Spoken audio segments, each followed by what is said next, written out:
Don't forget to like and subscribe. On December 7th, 1992, 34-year-old Daniel Harper, his 23-year-old girlfriend Laura Mitchell, and their 3-year-old son Jacob left their home in Cedar Springs, Oregon, for a trip into the nearby Cascade Mountains. The plan was to find the perfect Christmas tree and for Daniel to check on his winter trapping sites, a seasonal job he had taken on to supplement his income. Later that evening, Jacob was found wandering alone in the parking lot of a department store in the town of Brookhaven, nearly 40 miles from the Cascade foothills where his family had ventured. Store employees immediately contacted the authorities, and since Jacob was unable to explain where his parents were, he was placed in temporary foster care. A week later, his photograph was circulated in the local newspaper, leading to his identification when his maternal grandmother recognized him and contacted the police. With Jacob safe, the question remained, what had happened to Daniel and Laura? The only thing Jacob could say to investigators was that Mommy is with the trees, a chilling and cryptic clue that led authorities to initiate an exhaustive search of the dense mountain terrain. Despite their efforts, no immediate sign of the couple was found. 2 months later, a hunter traveling along an isolated logging road in the Cascade Mountains stumbled upon Daniel Harper's abandoned truck. The vehicle, partially covered in snow, sat eerily undisturbed in a remote clearing. Lying next to the truck was the lifeless body of Laura Mitchell. She had been stabbed 19 times, and a piece of cloth torn from a shirt had been tied tightly around her neck in an unusual knot. Inside the truck, investigators found bloodstains, though months of exposure to the elements had severely degraded any potential forensic evidence. Underneath the windshield wiper, a handwritten note read, "I love you, Laura." Though Laura's mother believed it was Daniel's handwriting, forensic experts were unable to confirm its authenticity. Authorities immediately suspected Daniel Harper in Laura's murder. He had a documented history of domestic violence, and Laura had filed for a restraining order against him just 3 months before the incident. However, the couple had reconciled in the weeks leading up to their disappearance, further complicating the investigation. Adding to the mystery, the location where Laura and Daniel had disappeared was not an isolated crime scene. Just 5 months earlier, another couple, 29-year-old Eric Stone and his 39-year-old girlfriend, Rachel Monroe, had been found murdered at a campsite near Lake Hartley, roughly 20 miles from where Laura's body was discovered. Eric had been shot inside his tent, and Rachel's remains were found over a mile away, partially buried in the underbrush. Disturbingly, Rachel also had a piece of fabric tied around her neck in the same manner as Laura, suggesting that the same person was responsible for both attacks. Investigators began considering the possibility that Daniel Harper was not Laura's killer, but rather another victim in a series of grisly murders. If he had been the perpetrator, why would he have driven his son nearly 40 miles to a public location and left him unharmed? The alternative theory was that an unknown assailant had attacked the couple, killed Laura, and either abducted or murdered Daniel. Still, with no sign of Daniel anywhere, law enforcement had no concrete leads. For nearly 2 decades, the mystery of Daniel Harper's whereabouts remained unsolved. That changed in April 2013 when a group of hikers discovered a partial human skull deep in the Cascade Wilderness, just a mile from where Laura's body had been found. A subsequent search of the area uncovered a human jawbone, and dental records confirmed the remains belonged to Daniel Harper. Unfortunately, his skeletal remains were too incomplete to determine a definitive cause of death. However, forensic examination suggested he had not died from a gunshot wound to the head. This revelation only deepened the mystery. If Daniel had killed Laura, why would he have wandered into the wilderness and died without leaving behind any clear evidence of suicide? Investigators now lean toward the theory that an unidentified serial killer was responsible for both double homicides and that Daniel was a victim rather than a perpetrator.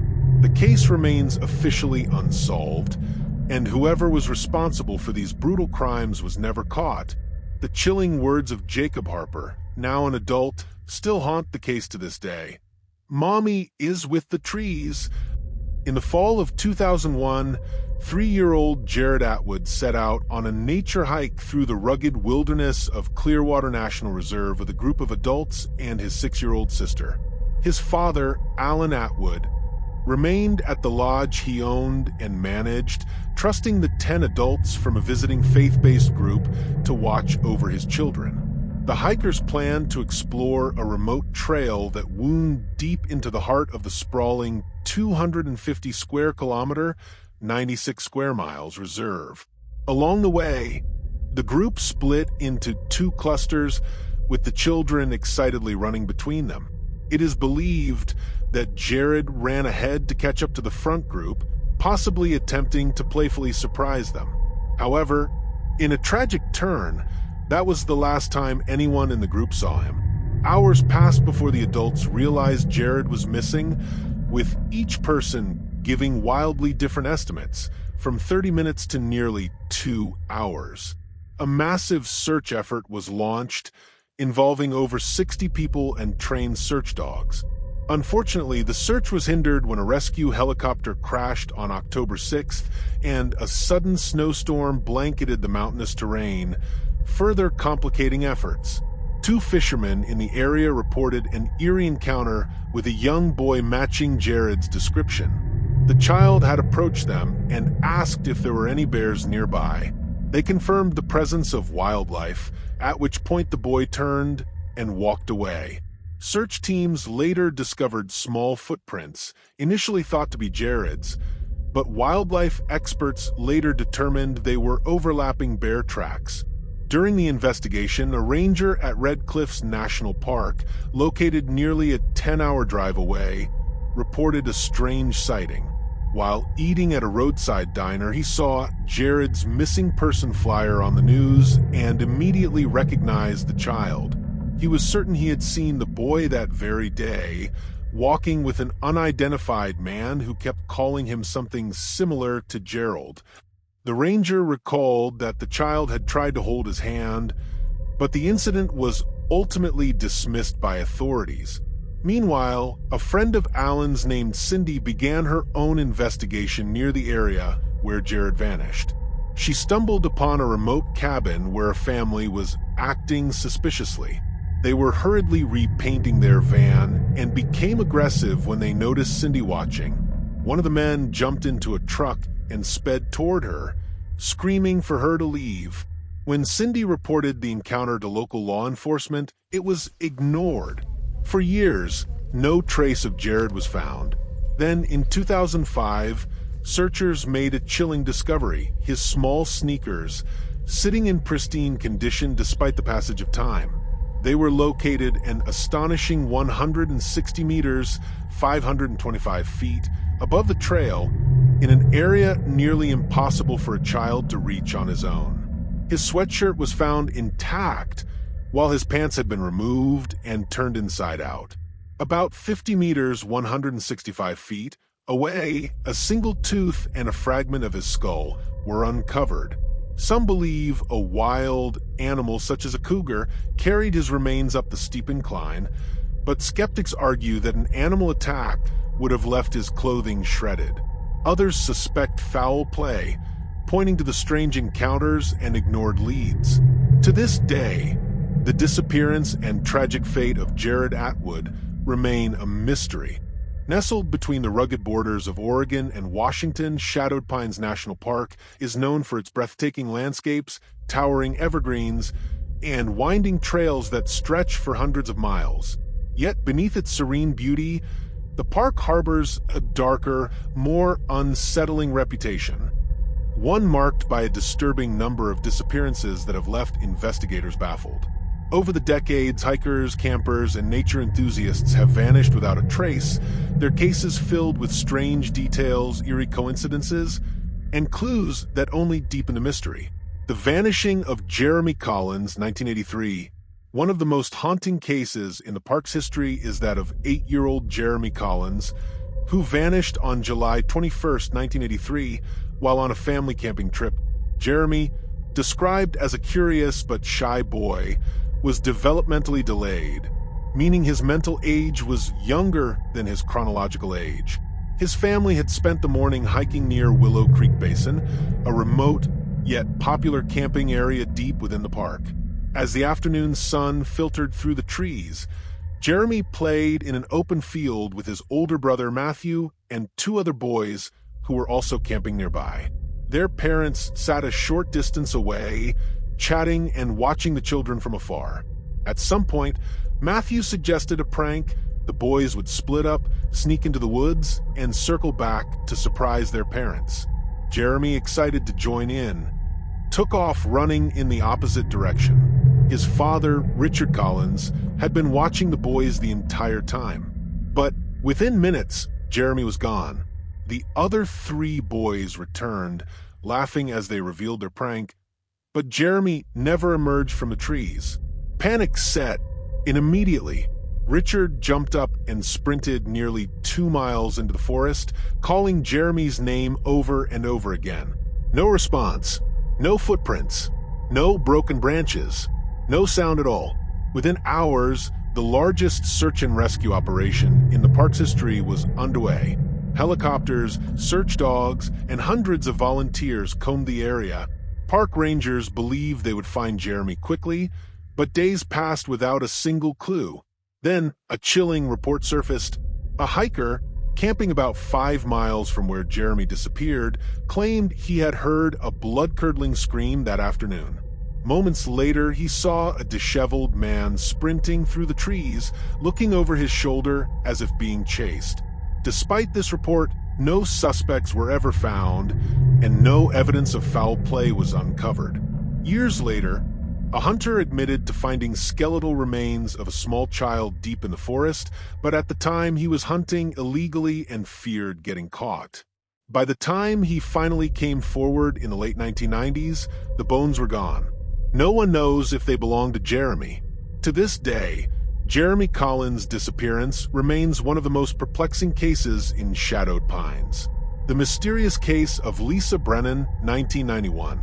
8 years later, the park would once again become the backdrop of a chilling disappearance, this time a teenager on a school trip. On November 5, 1991, 17-year-old Lisa Brennan was hiking with her classmates and teachers along Silver Ridge Trail, a well-maintained path known for its breathtaking views. It was supposed to be a fun, educational trip, and nothing seemed out of the ordinary, until Lisa simply vanished. At some point during the hike, Lisa walked a short distance ahead of the group. She was never seen again. Search parties scoured the trail and surrounding forests, but not a single clue was found. Lisa had been carrying a bright red backpack, making it difficult to believe she could blend into the thick greenery. But there was no trace of her backpack, her clothes, or even footprints. Adding to the mystery, Lisa's mother later revealed something disturbing. Lisa had a recurring nightmare for weeks before the trip. She told her mother about a shadowy figure that would appear behind her in the woods, whispering her name. Was it just an eerie coincidence? Or did Lisa sense something lurking in the forests of Shadowed Pines?